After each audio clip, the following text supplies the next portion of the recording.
নমস্কার বন্ধুরা, ভালোবাসার রান্নাঘরে সবাইকে স্বাগত জানাই। আজ আমি পনির দিয়ে চিচিঙ্গার নিরামিষ ঝাল ঝাল একটি রেসিপি বানাবো। এই রেসিপিটি গরম ভাত বা পরোটা রুটির সাথে খেতে অসাধারণ লাগবে। রেসিপিটি ভালো লাগলে একটি লাইক, শেয়ার আর সাবস্ক্রাইব করে দেবার অনুরোধ রইল। প্রথমে আমি চিচিঙ্গার উপরের স্কিনটাকে ছাড়িয়ে নিয়ে ভালো করে ধুয়ে গোল গোল পাতলা পাতলা করে কেটে জল ঝরিয়ে নিয়েছি। এবার আমি এই চিচিঙ্গার মধ্যে সামান্য একটু নুন দিয়ে দিলাম। নুন দিয়ে এবার বেশ ভালো করে চিচিঙ্গার গায়ে আমি হাত দিয়ে মাখিয়ে নেব।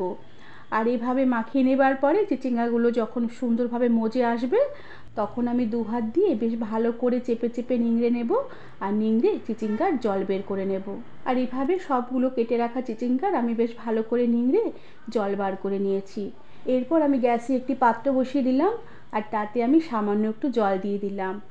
আর এই জলে আমি একটি মিডিয়াম সাইজের টমেটো দুফালি করে দিয়ে দিলাম, সাথে একটু আদা দিলাম আর 3টে কাঁচা লঙ্কা দিলাম আর একটি শুকনো লঙ্কা দিলাম, আর সাথে 8 থেকে 10টা কাজু বাদাম দিলাম। আর ঢাকা দিয়ে রেখে 2 মিনিটের মতন আমি এই সব কিছু ফুটিয়ে নেব। 2 মিনিট পরে গ্যাসের আঁচ বন্ধ করে নিয়ে আমি এই বাটিটাকে নামিয়ে নেব। আর ঠান্ডা হয়ে আসলে টমেটো, কাঁচা লঙ্কা, কাজু বাদামের একটি পেস্ট বানিয়ে নেব। এরপর কড়াতে সামান্য তেল গরম করে নিয়ে ছোটো চামচের 1 চামচ জিরে ফোড়ন দিয়ে জল নিংড়ে রাখা চিচিঙ্গার টুকরোগুলোকে দিয়ে দিলাম। এবার চিচিঙ্গার মধ্যে আমি সামান্য একটু হলুদ গুঁড়ো দিলাম, দিয়ে চিচিঙ্গাগুলোকে একটু হালকা নেড়ে চেড়ে ভেজে নেব। আর এই চিচিঙ্গাগুলো ভাজার সময় এখন আমি নুন দেব না, শুধু হলুদ গুঁড়ো দিয়ে চিচিঙ্গাগুলোকে আমি বেশ ভালো করে হালকা নেড়ে চেড়ে ভেজে নেব। আর এভাবে প্রায় মিনিট 4-5 মতন আমি নেড়ে চেড়ে নিয়েছি। চিচিঙ্গাগুলো বেশ সুন্দর হালকা ভাজা ভাজা হয়ে এসেছে। এই সময় আমি কড়া থেকে উঠিয়ে রেখে দিলাম। এরপর আমি কড়াতে আবারও সামান্য একটু তেল দিয়ে দিলাম আর তেল গরম হয়ে আসলে একটা এলাচ ফাটিয়ে ফোড়ন দিলাম। এলাচের ফোড়নের সুন্দর গন্ধ বেরোলে আমি প্রথমে যে সেদ্ধ করে রেখেছিলাম টমেটো আর কাঁচা লঙ্কা সেই বাটা দিয়ে দিলাম।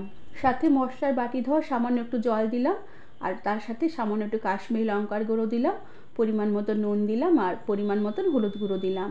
এবার এই মশলাগুলোকে বেশ কিছুক্ষণ ধরে নেড়ে চেড়ে আমি বেশ ভালো করে কষিয়ে নেব, যতক্ষণ না মশলার জল শুকিয়ে তেল সেপারেট হয়ে আসে।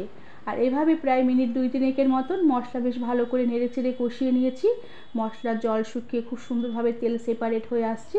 এই সময় আমি খানিকটা পনির হাত দিয়ে ভেঙে ভেঙে এই মশলাতে দিয়ে দিলাম। আর পনিরগুলোকে দিয়ে আমি আবারও মশলার সাথে কিছুক্ষণ নেড়ে চেড়ে কষিয়ে নেব। বন্ধুরা, চিচিঙ্গার সর্ষে পোস্ত তো তোমরা অনেকবার খেয়েছো, এভাবে একবার বানিয়ে দেখতে পারো, আশা করি তোমাদের ভালো লাগবে। আর এভাবে কিছুক্ষণ পনির আর মশলাগুলো বেশ ভালো করে নেড়ে চেড়ে কষিয়ে নেবার পরে আমি ভেজে রাখা চিচিঙ্গাগুলোকে এই মশলাতে দিয়ে দিলাম। আর চিচিঙ্গা দিয়ে আবারও কিছুক্ষণ নেড়ে চেড়ে মশলার সাথে কষিয়ে নিয়ে আমি যে টমেটো সেদ্ধ করে রেখেছিলাম সেই টমেটো সেদ্ধ সামান্য একটু জল দিয়ে দিলাম। আর জল দিয়ে বেশ ভালো করে নেড়ে চেড়ে মিশিয়ে নিয়ে সাথে 2টো কাঁচা লঙ্কা দিয়ে দিলাম। আর গ্যাসের আঁচ কমিয়ে ঢাকা দিয়ে রেখে লো আছে আমি প্রায় 3 থেকে 4 মিনিটের মতন রান্না করে নেব। আর 3 থেকে 4 মিনিট পরে ঢাকনা খুলে দিলাম। চিচিঙ্গার তরকারির খুব সুন্দরভাবে সেদ্ধ হয়ে গেছে আর বেশ মাখা মাখা হয়ে তেলও বেশ সুন্দরভাবে সেপারেট হয়ে এসেছে। এবার আমি বেশ ভালো করে নেড়ে চেড়ে মিশিয়ে নিয়ে স্বাদের ব্যালেন্সের জন্য সামান্য একটু চিনির ছিটে ছড়িয়ে দিলাম। আর চিনি দিয়ে আবারও বেশ কিছুক্ষণ ধরে ভালো করে নেড়ে চেড়ে মিশিয়ে নিয়ে একদম তরকারির জলটুকু যেটুকু আছে শুকিয়ে নিয়ে আমি গ্যাসের আঁচ বন্ধ করে দেব আর ঢাকা দিয়ে রেখে কিছুক্ষণের জন্য স্ট্যান্ডিং টাইমে রেখে দেবার পরে সার্ভ করে দেব। বন্ধুরা, তোমরা একবার ট্রাই করে দেখতে পারো এরকম নিরামিষ পনির দিয়ে চিচিঙ্গা রেসিপিটি, আশা করি তোমাদের ভালো লাগবে। আজ তাহলে আসি, পরে আবার একটি নতুন রেসিপি নিয়ে দেখা হবে। ধন্যবাদ বন্ধুরা।